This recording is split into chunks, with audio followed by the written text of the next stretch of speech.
It is Thursday night. Guess what time it is? Same cast, different day podcast. I'm Martel Roland. And I'm Tina.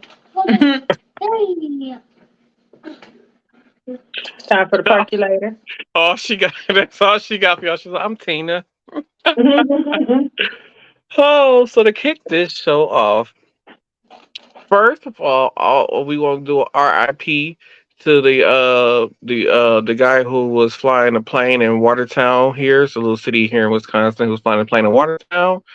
And we guessing he had some type of emergency in the air, and his plane crashed. And you know what's crazy? The crazy part. So this teenage boy, I guess he was at home by himself. The plane crashed in his backyard. He said all he heard was a loud explosion. I wouldn't know what to do if I was sitting in my house and a plane was just a crash in my backyard. Like, what the fuck do you do? He was calm enough to call 911 and shit. Like, I wouldn't have been that calm. I'd have been too busy running. Yeah. I mean, I couldn't do it, y'all. I couldn't do it. Yeah. Oh, and Torian agrees with me. He said he wouldn't be able to do it either. So I want to get into this clip before we get to the other topics. It's two different clips that I have. So I'm going to play the first one for y'all, and then we're going to discuss it. So here we go.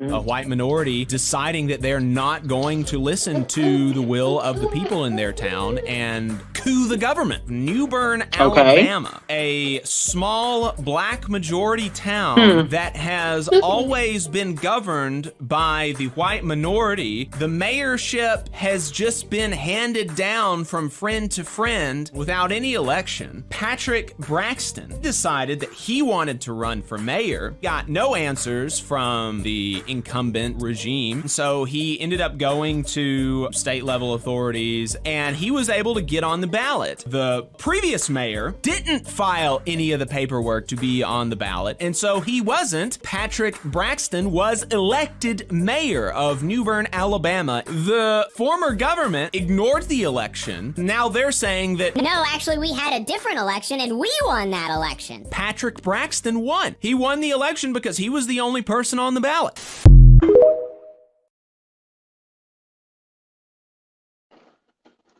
Huh. So this made me wonder, how long has this been going on, and why hasn't no government official or wherever on the state level figured out that there was no elections going on in this city or whatever for mayor and stuff like that? Like, what? They didn't care. So I might have to do a follow up. So I'm wondering, like, so did he actually get? Oh, I'm so sorry, y'all. Did he actually get power? Like, is he actually running his city as the mayor, or is there going to be a civil war in his little city? Is what I want to know. I'm just saying, but I'm pretty sure by the city, I guess, being majority African American, we already know who's gonna win that war. And I feel like if they needed some backup, they'd call in the boys from Chirac to come help. It's just what I'm thinking. I'm just saying. But with that being said, we're gonna head into that next clip. Very bad news for Florida Governor Ron DeSantis. His approval is collapsing as the anti-woke movement is in a free fall in the United States. So let's back it up. I already told you that anti-woke may be a very silly approach to the 2024 presidential campaign. And we are seeing loss after loss after loss for the anti-woke movement. In the last 10 days on the program, I told you a judge has blocked the Florida ban on gender-affirming care for trans youth. Says, not going to stand. Tennessee's anti-drag bill has been blocked. Gay marriage is as popular as ever in the United States. Utah's book ban backfired and led to the Bible being banned in some schools. and the Book of Mormon under consideration for a ban.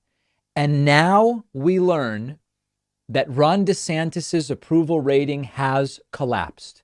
As Newsweek reports, Florida Governor Ron DeSantis has seen his approval rating fall dramatically 2 weeks after announcing his 2024 presidential bid. According to online polling company Civix's dynamic approval rating graph, DeSantis currently has a net approval rating of negative 19. That means 55% disapprove, 36 approve, that's minus 19. The data shows DeSantis has a major unfavorable rating from those 18 to 34, women, African Americans, and importantly, the Hispanic Latino population of Florida. In comparison, he was even. He was 47-47 approval, disapproval in early December. So 47-47 means 0, right? 55-36 means minus 19.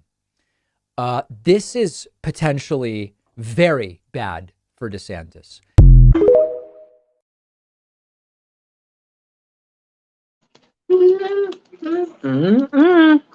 Yay!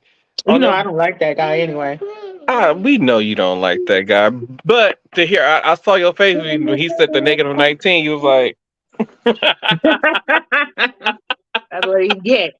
That's what his ass get. right? Because I'm like, dude, why are you just fucking with people? Like you talking about Florida is where woke goes to die, and apparently Florida is where your career goes to die at this point. And I like that they I didn't know until I watched this video that the ban on drag in Tennessee that got tossed out by the federal court. So I'm very happy about that. The gender affirming care for teenagers. So what I have found out during their teenage years, I guess they can get like the hormones and all the other kind of stuff, but they don't get the surgery until after they're like, I guess, considered legal adults, which is, I think is good. So that means it's, even though they took these hormones and stuff and they didn't go and get the operation, and that they decide to change their mind, like, this is something I don't want to do. They had the time to make up their mind and really figure out if it's something that they really wanted. So I like that. So I know in practice, the one provider that does prescribe hormones for transition, you have to be on, that's what they want you to do. They want you to do the hormones. Then you got to have, different types of evaluations. And then you go and get your surgery, top or bottom, or top and bottom. Mm-hmm.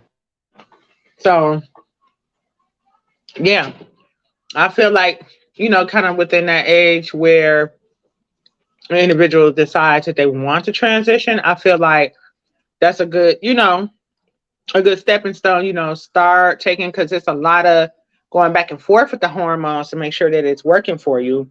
Mm-hmm. And then just getting through all the red tape to get to your surgery. It takes time. It takes a lot longer than what people think, if it's done the right way. I totally agree. There are some people who probably rush through the process. So a question that I have. So say like you are a person who waited till later in life and decided to start the transition. Do they still have to go see a therapist and all this other kind of stuff? Yes. And do they have the option to skip the hormone phase and just go straight into surgery? So I've never seen it in our practice where they skip. You have to have, that's a requirement that the surgeon has most of the time. Is you go through your therapy or whatever. And I haven't seen in our practice where nobody goes straight to the surgery. Like everybody wants to be on hormones. So you got the films that you put underneath your tongue and dissolve, or most people do the injections. So, and they do that for a while, and you have to go get lab tests and this, that, and the other, and so it can get expensive, but your insurance will cover it if your provider bills it correctly, I should say. And they're not lying or anything like that. Mm-hmm.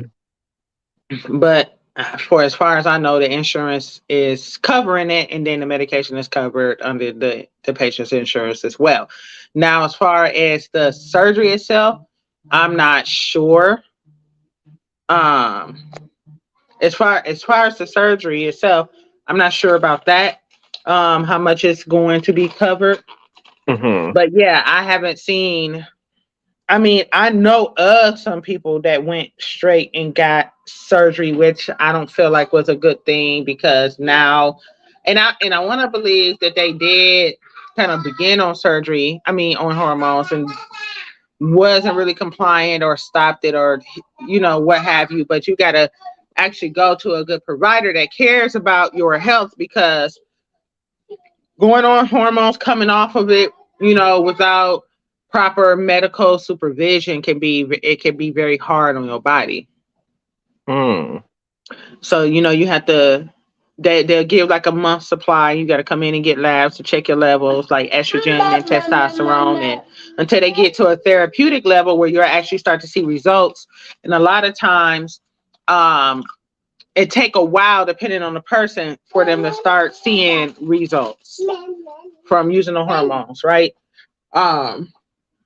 And then, because you can have. I would think that you probably could find a surgeon that would do it, But I'm thinking in my head, like, kind of like, what's the point, Mm-hmm. I feel like surgery is the last step to me because Right. you're just gonna have that piece, and then the rest of the pieces are missing. You know what I'm Right. saying? Right. 'Cause I wonder some people be like, well, I already look feminine, so I don't feel like I need the surgery. I mean, the hormones, or I don't want to do the hormones right now because I feel like I look feminine. So I'm just gonna go ahead and just get the surgery. Which I'm like, Mm-mm. hmm. I don't think it's a good idea.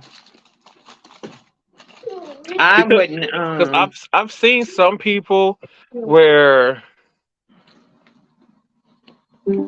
you could tell, like, I don't know if they actually took the hormones. They just look very, so like it's like they transition to females, or call themselves transitioning to females, and they would still look very manly, but then you got these huge ass boobs. So that's why I was wondering, like, so do some people just go like straight into surgery when they decide at a later age in life? So, like I said, I haven't seen a medical professional in my clinic okay it, and I've seen quite a lot. Um, but then I also feel like going female to male, it's a lot easier than male to female. Um, just because females already carry some levels of testosterone in their system, so it's easy for them to transition. Versus males don't have, the female hormones like estrogen and all of that in their bodies. So it's a little bit harder on their bodies to Hmm. transition from male to female. Um, and then you also have people that's having a facial feminizing surgery, which I think is pretty cool. And it's really beautiful when it's done subtly. You know, you just a Hmm. little, just a little here, a little there. It can really change a person's face. Um, but yeah, I don't think it's a good idea to skip steps. So I think, them saying you got to be at least 18 until you have um, a gender affirming surgery. I think I feel like that's pretty, yeah, I feel like that's pretty good. Alrighty. Well, ladies, I guess it hasn't yet to be confirmed, but I guess we could say congratulations, considering that a lot of other news outlets ran with this, even the local news station where we live at ran with this. So I guess we could say congratulations to Tyler Perry, who bought BET. He now own, well, if part of the deal, he would have on BET, ET Plus, and VH1.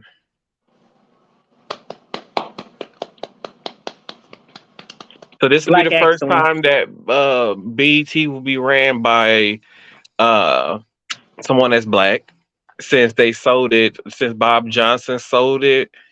I want to say about, was it 12, 13 years ago, maybe even longer, maybe 15 years ago, somewhere around there. I believe around 2007, 2008, somewhere before. I know it was before 2010 where Mhm. he sold BET. So with that being said, would Tyler Perry make BET great again? And it's my Yeah. first questions. Yeah. And if so, here's my. Please don't turn it into um a soap, like the soaps where you just play like TV shows like soaps all day on there. Um, can you please bring back black music to BET? Because in a way, I feel like for like R&B singers, both male and females, because some of their voices isn't so good with pop music or EM or techno. That's their genre. They don't have anywhere to go to promote that music. Like it's some of these artists who has put out albums and worked on probably very hard on them albums, and nobody really knew they came out unless they have like a diehard fans who follow them on social media. So I feel like BET was an outlet for people R&B singers to be able to get new fans. And if I don't know if that makes sense, like it was a way for them, like more people to know about their music and be able to hear their music, even for rap artists. If it was for 106 in Park in the early 2000s, I probably would not know half the rap artists that was out during that time. Hip hop artists, I'm gonna correct myself. Hip hop artists that was out during that time period, I wouldn't have known about them. And like I said, Mhm. VH1, MTV, they played some hip hop music. It depended on the time of day they would play it, but what like BET was the place to go to learn about more hip hop music and hear what the latest music was when it came to black culture. And please, Tyler Perry, can you turn BET Awards back into the BET Awards again? Yeah, I started watching the BET Awards a while ago. Yeah, yeah. It's. I think the last time I watched the BET Awards was 2012 or 13. Hmm. Hmm. Yeah, I don't think I watched it that soon either. It was the where it was whatever. The year after Kelly did Motivation at the BET Awards, that's what I started. I watched the year after she had her year, and then after that, I was like, "Yeah, I'm done." Because I think during that time period, Nicki Minaj was winning the same award every year. I can't say last year was an improvement. Um, um, I I liked Lotto's performance. To me, I didn't know that she danced, so that was my first time actually seeing her perform like by herself, and I didn't know that she danced, and I loved it. I'm not gonna lie, I was really entertained by her. So I've been following Lotto since she was underground because she can spit. Like her Hmm. rhymes. I don't know if she write her own music, but I know since she been underground, she been spitting. You know, Okay. um, I don't think because I feel like because she was an underground artist and she rose to fame rather quickly, and she's young, right? She's like early 20s, right? I believe so. Yeah, I feel like that was a whole lot of time to get used to how things are being done differently.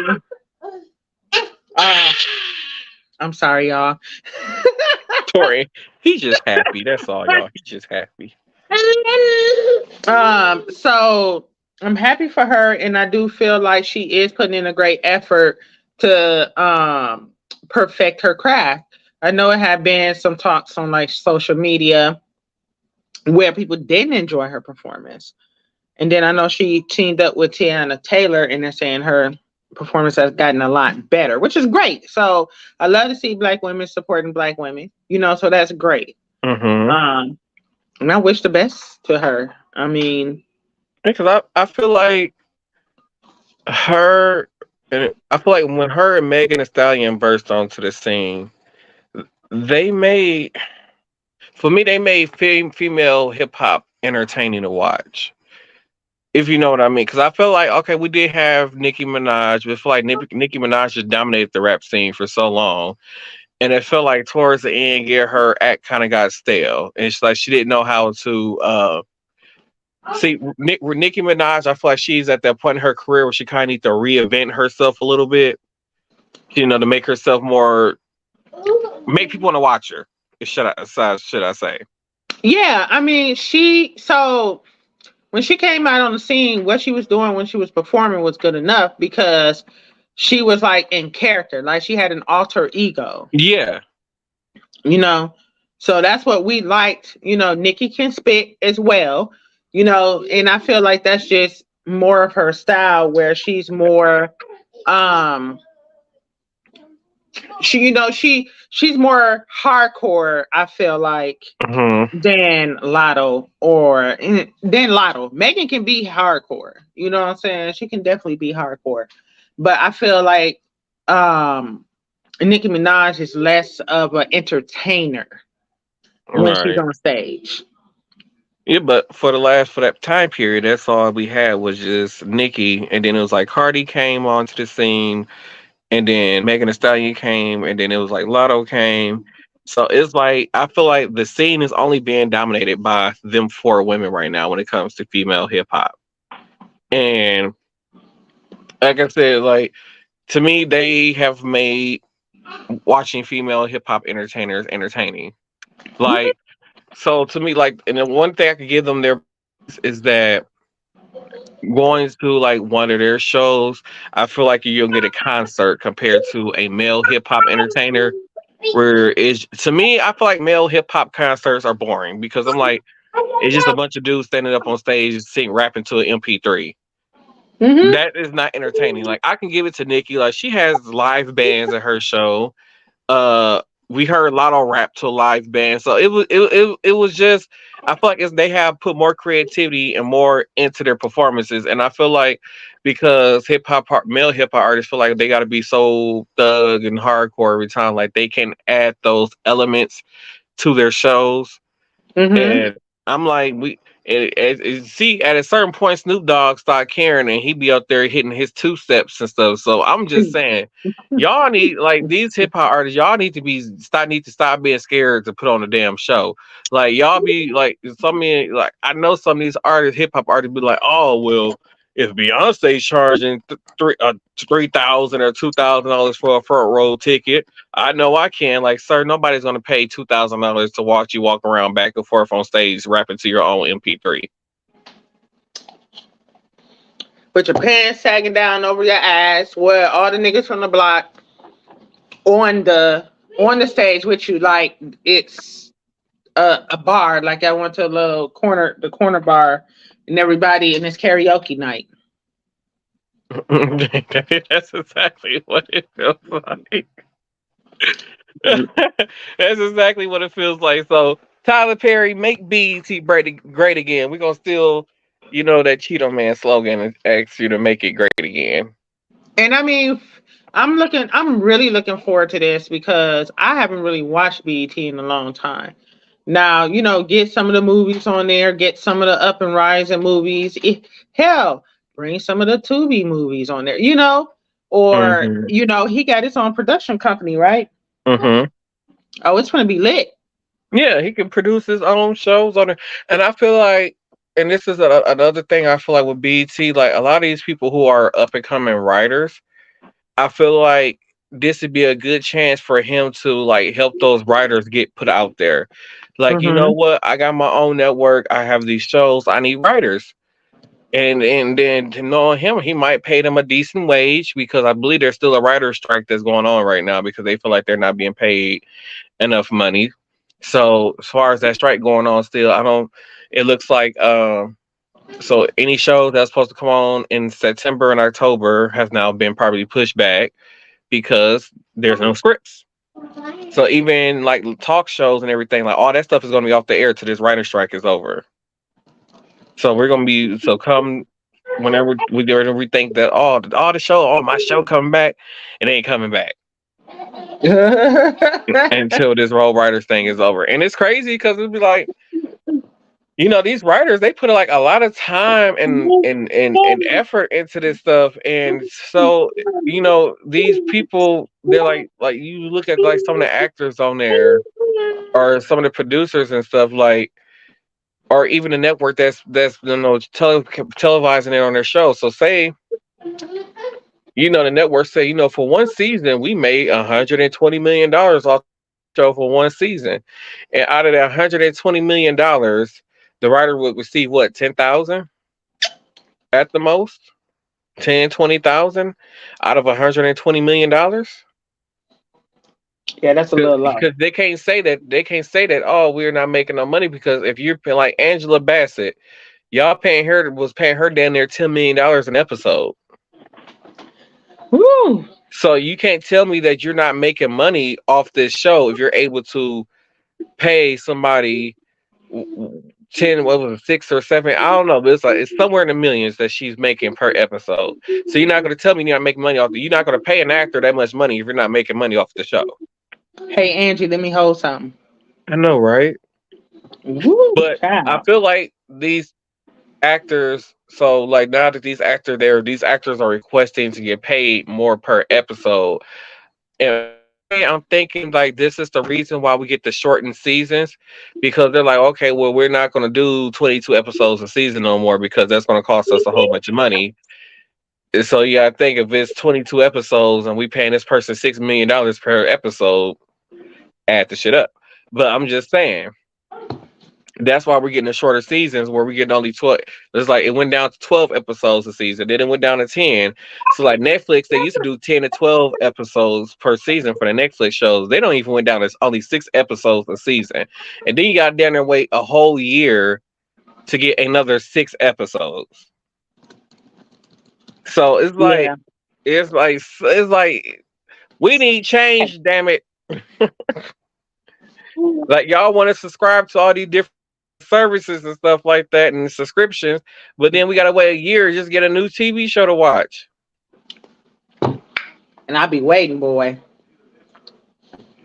I swear I'll be waiting. It's this show on Netflix I really recommend for y'all to watch. It's only 6 episodes. It's called Muted. Oh my god, it's English dub. I think it's that they originally speak Spanish on there, but it's all dubbed in English, so you ain't gotta worry about reading subtitles and nothing like that. And it is a very entertaining show. It has you on the edge of your seat. I cannot wait for the next season. I'm pretty sure Netflix is gonna make me wait a whole nother year for that season. I actually scrolled past that, and I think I put it in my my list to watch.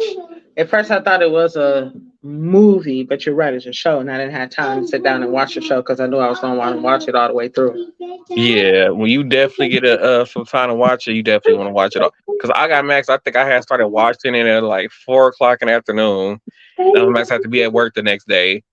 And I had got all the way down to, I had watched like the first 5 episodes, and it was like 12 o'clock in the morning. I said, shit, I want to watch this last episode, but I'm scared I'm going to fall asleep.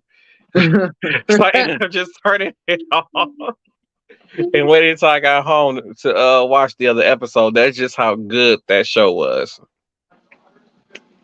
Highly recommend it for you guys to watch it. Let's get into so y'all, I might have to cut this show short today. I'm not gonna lie to y'all. I don't know if I should tell y'all this. I need to go take a massive poop. So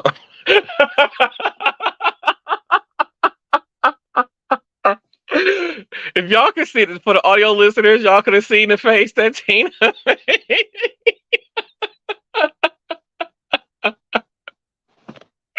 Don't judge me right now.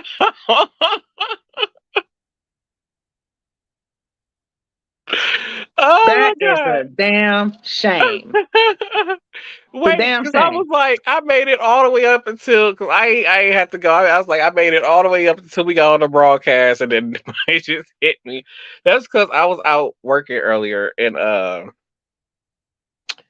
was an order for Dairy Queen, and I had got me some Dairy Queen while I was there.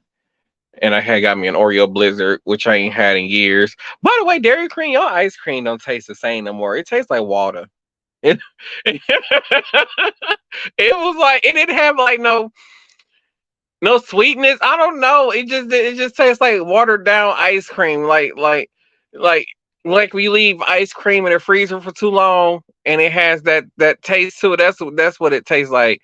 But I still fucked it up though. 'Cause I was about to waste $6. I still fucked that shit up. But y'all need to do better with your ice cream. I'm just saying y'all need to do You better. ain't you ain't bring me no ice cream. Oh, see what happened was I got lost on my way to work the other day, and then I had saw this other chick. I saw, hey, how you doing? She's all, hey, how you doing? She said, you still work at the place? I said, yeah, I still work at that place. I be walking around there every day telling people to go to hell. She said, you still tell people to go to hell? I said, yeah, and there a lot of people got to go to hell. And they were like, yeah, girl, I'm gonna have to tell people about taking souls and digging holes. She said, what? I was like, yeah, taking souls and digging holes. I joined the dark side, girl, the Grim Reaper. What is wrong with you?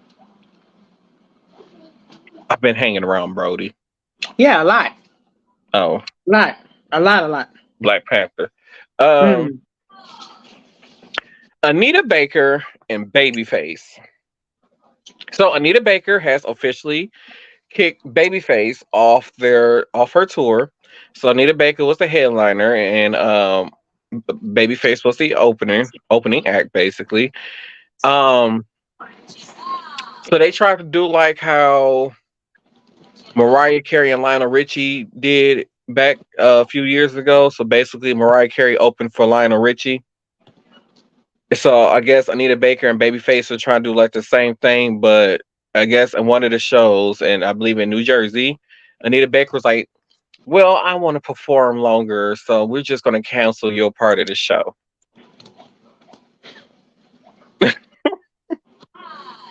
This is why I never listened to her ass when I was growing up. Now. She been acting like a serious diva lately. Like she thinks she the shit. Like, girl, just last year or the year or 2 years ago, you didn't even own your own music. What's his name? I think it was a J. Cole or somebody had to help you buy your music, your masters to your music, so you can have control over it. So, girl, Sad. how dare you? How dare you? That that makes me wonder. Like, girl, did you even write any of your music? Hell, like Babyface probably own half your music. The much music as he wrote, he got the nerves to try to kick him off the tour. Like, what is wrong with you? People is probably only coming to see this show because of Babyface. Yeah. Because to be honest with you, Anita Baker, you was doing a show in you was doing a show in Las Vegas, and you was up there singing "Sweet Love" very badly. Your background singer was doing all your high notes for you. You did not sing not one of your high notes on that performance I was watching of you in Vegas. And you got the nerve to try to uh kick somebody off your tour. And I know some people might say Mariah ain't saying nothing. Her not. She's singing when she wants to. At least she lip sync them, and we can still hear her damn voice. Them people ain't gonna get to hear any of the voice hit a high note or attempt to hit a high note. The damn background singer did all the work. Yeah, they basically paid to hear the background singer sing. Shame on you, Anita. Shame. And this is why black folks don't like to tour together. This why there's always these bad reps and stuff when black folks go on tours together. You the reason why. You creating that image that black folks can't get along with each other, especially rich black folks. How you doing? Shame on you. I can't remember. It was some other stuff that was part of the show, but I can't remember because I just got mad. It's all right. I didn't listen to her shit anyway. Yeah, well, I'm trying to think. I don't even think I ever heard my mama and them play Anita Baker. My mama and daddy ain't got nan record out of all the records they got of her. Not nan one. Oh, that's so sad. Let me tell you what they do got. Babyface. Who wrote some of the greatest hits of the 90s and early 2000s. Classics. How dare she? But Well, let her self-destruct in peace. I mean, at her age, ain't she already self-destruct? Well, this is the second go round. This is the remix. I was like, 'cause she down there 80, still acting like she in her early 20s, like she at the prime of her career. I bet you not one person that's 18 between the age, I'm gonna say between the ages of 15 to 25 know who Anita Baker is. Mm. And then people like me don't even care. I just want to put that out there. Oh, poor Anita Baker, girl. We root for you to get your act together. We're just gonna say that. Well, I'm rooting for you to get your act together because I don't think Tina rooting for you Don't to get care. your act together. How Oh, dare she do Babyface like that? that was the last topic. I finally remembered, y'all. School districts. Uh, so, a bill went on to the governor of Wisconsin desk today, which it was to increase the amount of funding that goes into public schools across the state. I believe I said for elementary schools, it was going up by $1,000, where I believe they get $9,400 some dollars per student. And for high schools, it's going up $3,000, where they will receive 11,000 some dollars per student. Now, if you're a small high school of about 200 students, to be honest, getting $11,000 per student is not a lot of money to work with for an entire school year.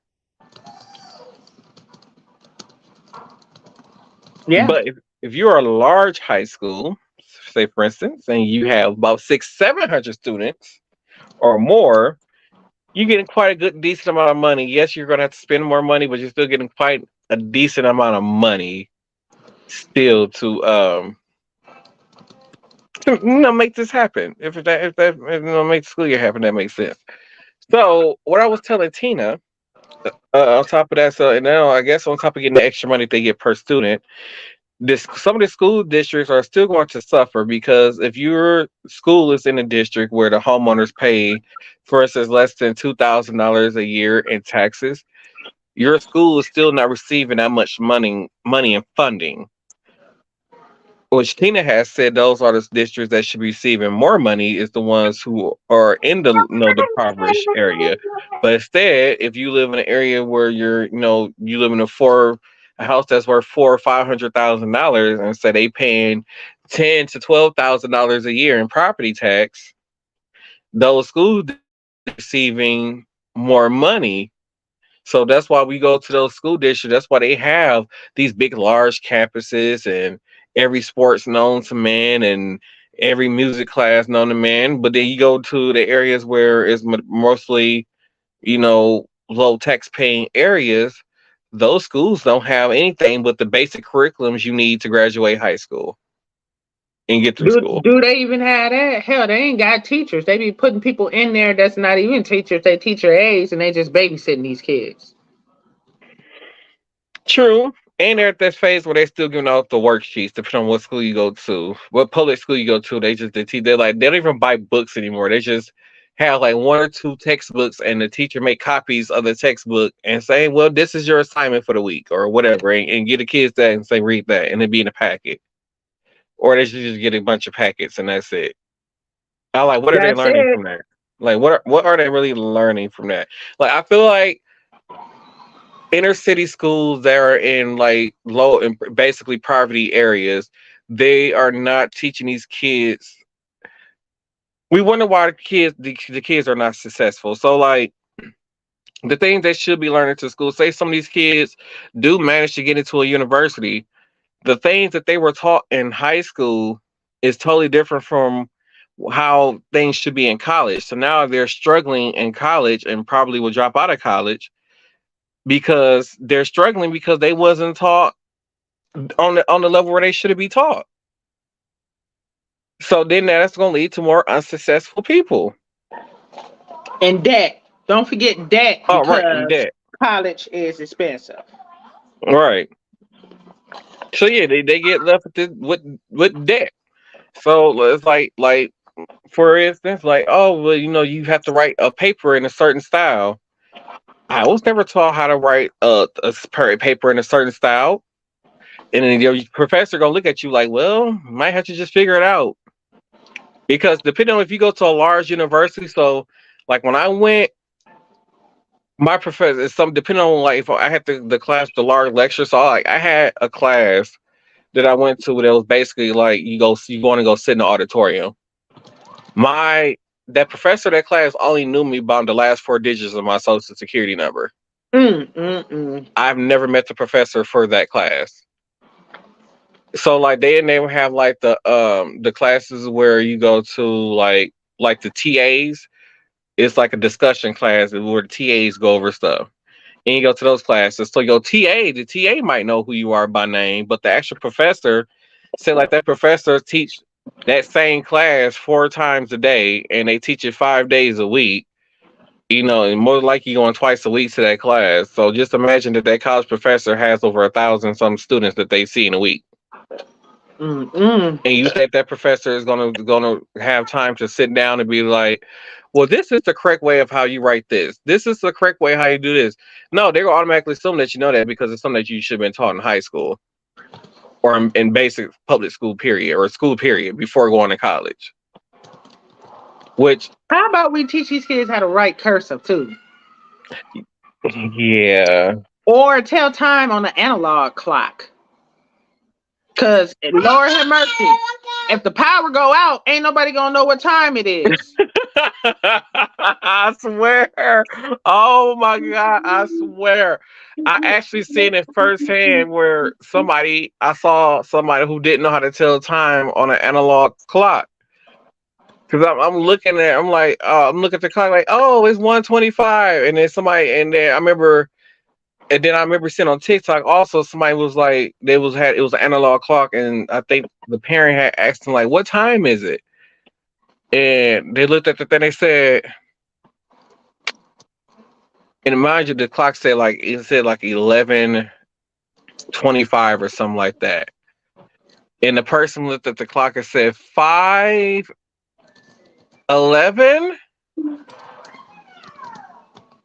I'm like, what? Mind you, the big hand was on the 5. The little hand was on the 11.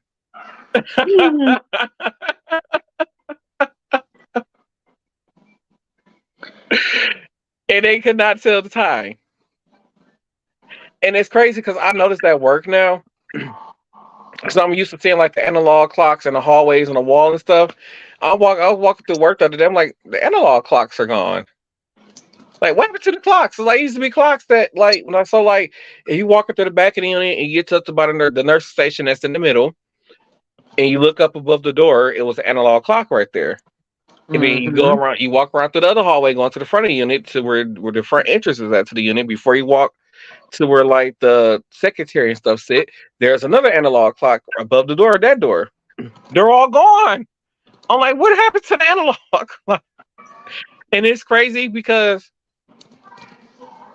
when I see that, and I'm like, it's crazy because I'm like, I'd rather tell time on analog clock than digital for some reason. I don't know. It's just a personal thing. I don't know. I just feel real smart that I know how to tell time on that.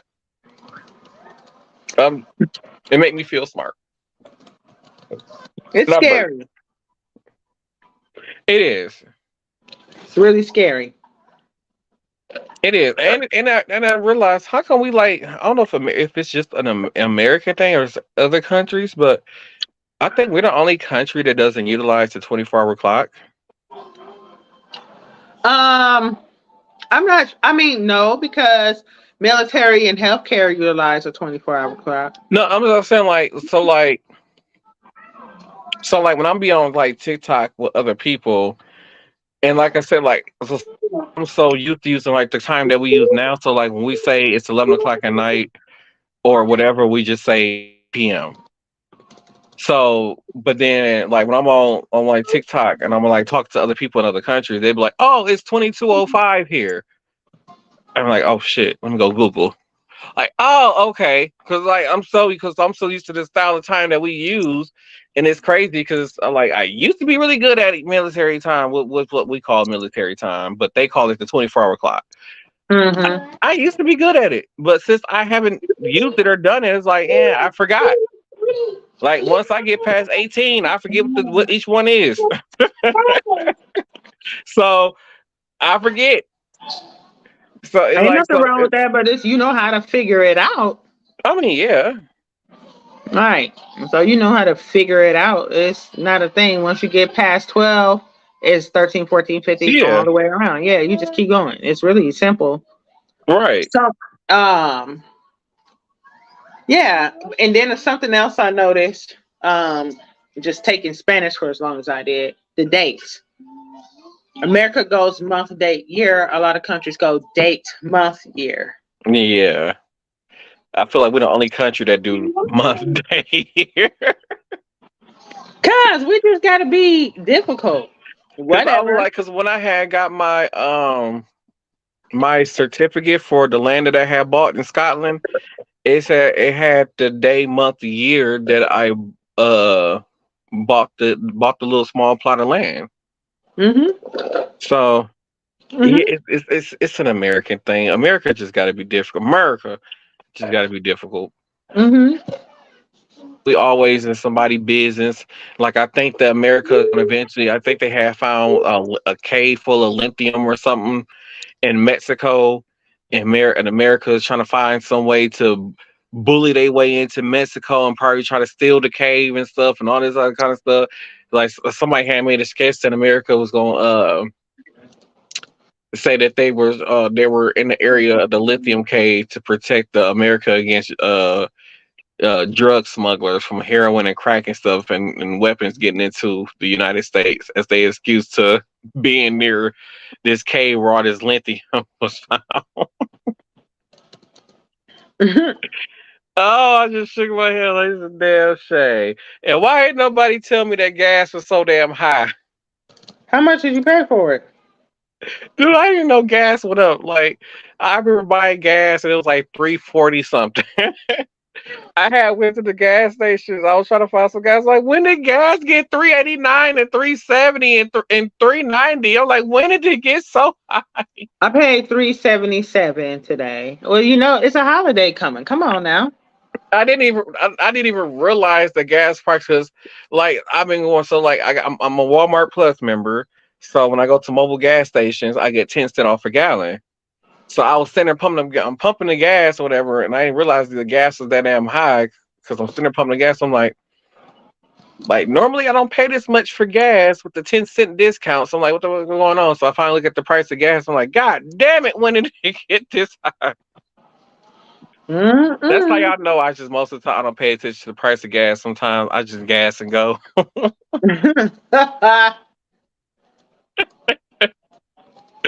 I'm really gonna have to start paying attention to the price of gas for We know you rich.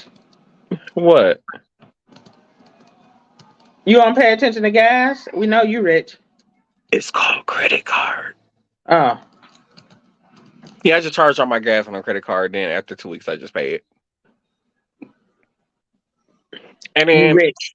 sometimes I go with one of my cars, I got reward points. So like if I go to a BP, if gas is like I think like 350 or 360 something, and this when I was using my points, I was getting gas for $3 a gallon with my points. So that's probably why I didn't realize gas was so expensive. Would get so expensive, and then yeah, even though I've had it since February, I'm still getting used to the gas tank on the SUV. Still, I tried to tell him, y'all. He didn't want to I'm, listen. I'm still He said getting used to it. $100 to fill up your tank. It So ain't that much no more. I was on a quarter tank of gas, and I think I paid $367 for gas. I'm like $46.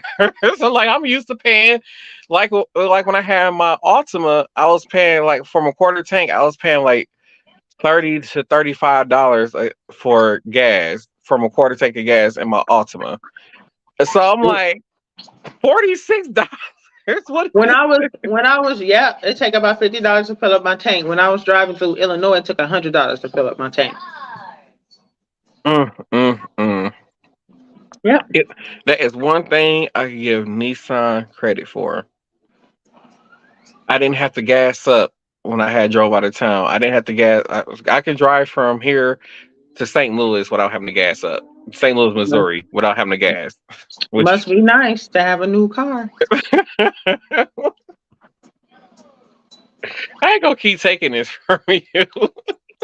Oh, So yeah, and because I think I drove there and I got to like my Airbnb there, and like I got to the Airbnb, I think it said I had like 97 miles till I was empty. mm, mm, mm. Must be nice. Well, you know what? This is why we put people of your age in a home. I'm in my own damn home. Oh, Mm, when they Merry Christmas. mm. So with that being said, because I don't know which one of these clocks is right, because on my computer where I'm like running the podcast, basically, um, it says that we have been live for 55 minutes, but on my phone it says we've been live for 52 minutes. So I don't know which one it is, to be honest with y'all. So, um, we're gonna head into final thoughts. Final thoughts. So, I think what stood out the most for me today on the podcast is the allocation of funds to the public schools across the state.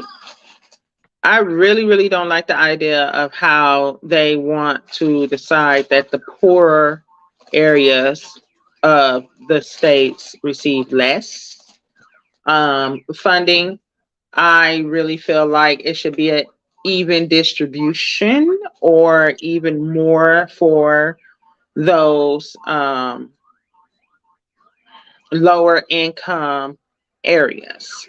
I say this because um, I really feel like putting the extra effort into, getting more educators to come to that area, um, more extracurricular activities, um, different ways to learn because everybody don't learn by sitting and doing packets of paper. Everybody don't learn by reading a book, Mm-hmm. just changing the overall dynamic um, of education because when I was in school, there was no YouTube.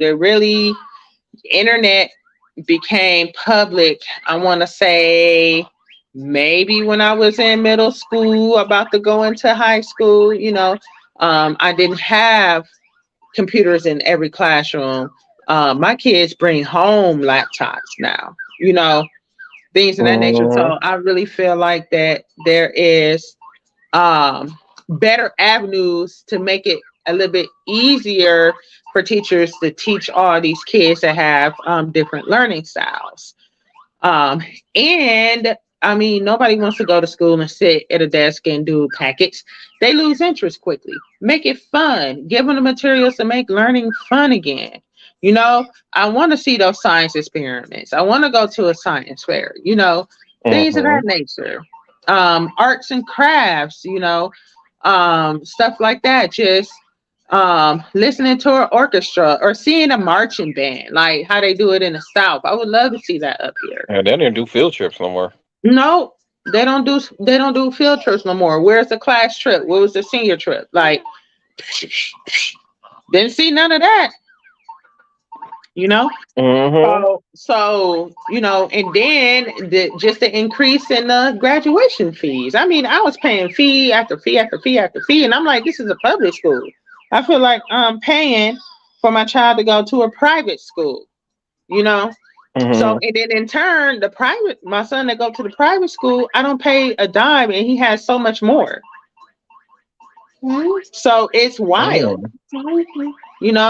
It's just a big, big difference in education. And I feel like it makes a difference in the child. It really does. So Mm-hmm. that's my final thought.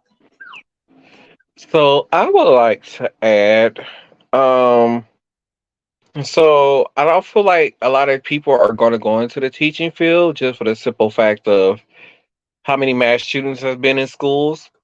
That's why I think that's another reason that's stopping people from going in the teaching field, and the fact that teachers if you are a new and upcoming teacher, even for a high school teacher, you probably only making about 35 to $40,000 a year.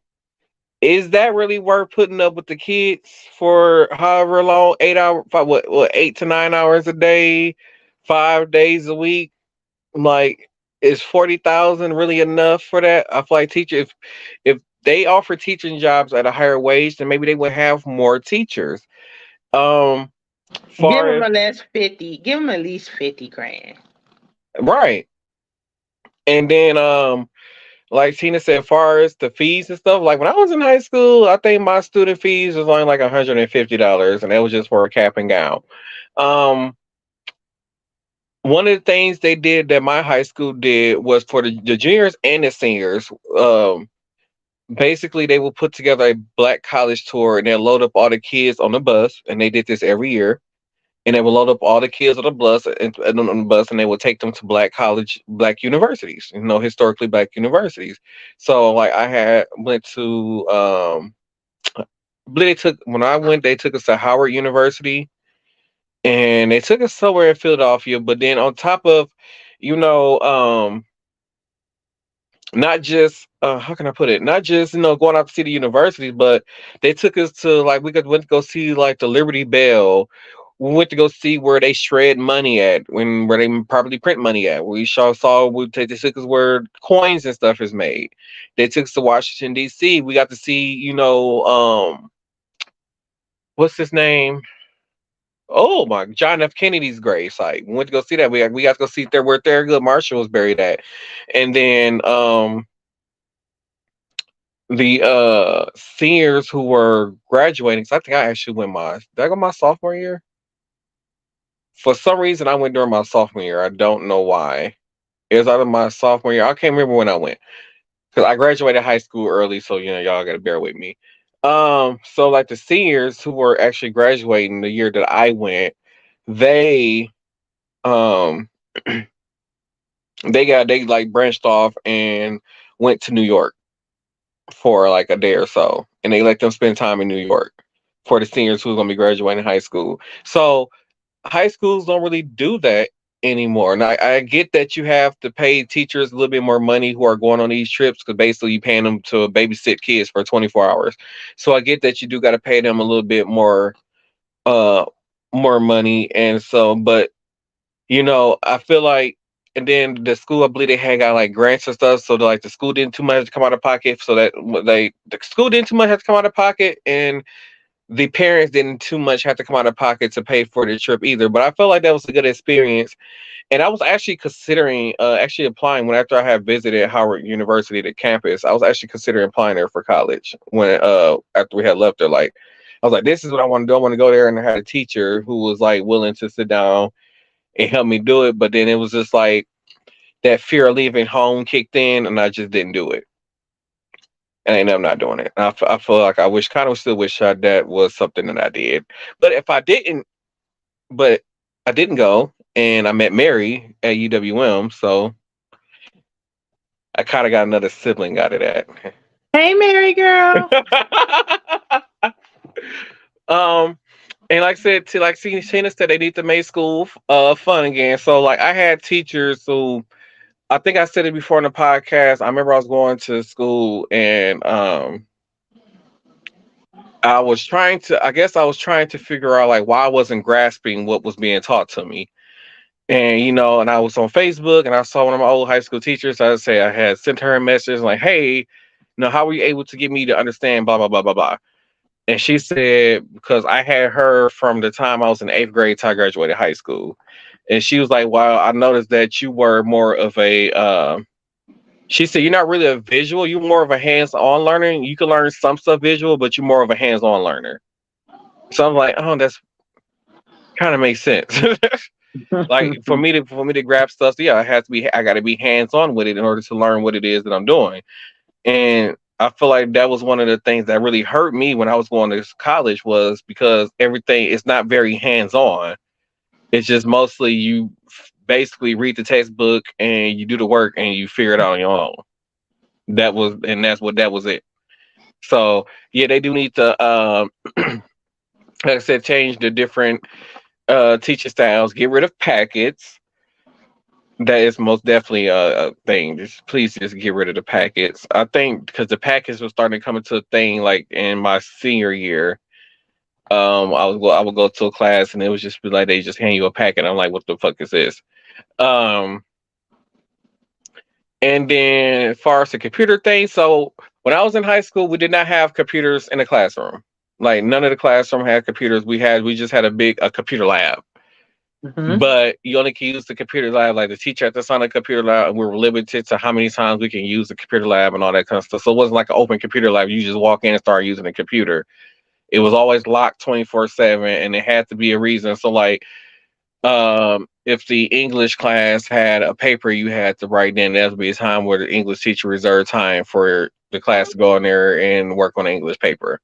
Other than that, we were not allowed to use the computer. So I didn't become proficient in a computer until well after high school, and I just happened to get a desktop of my own, and that's how I became to have learn how to basically do stuff on a computer and the internet and all that kind of stuff.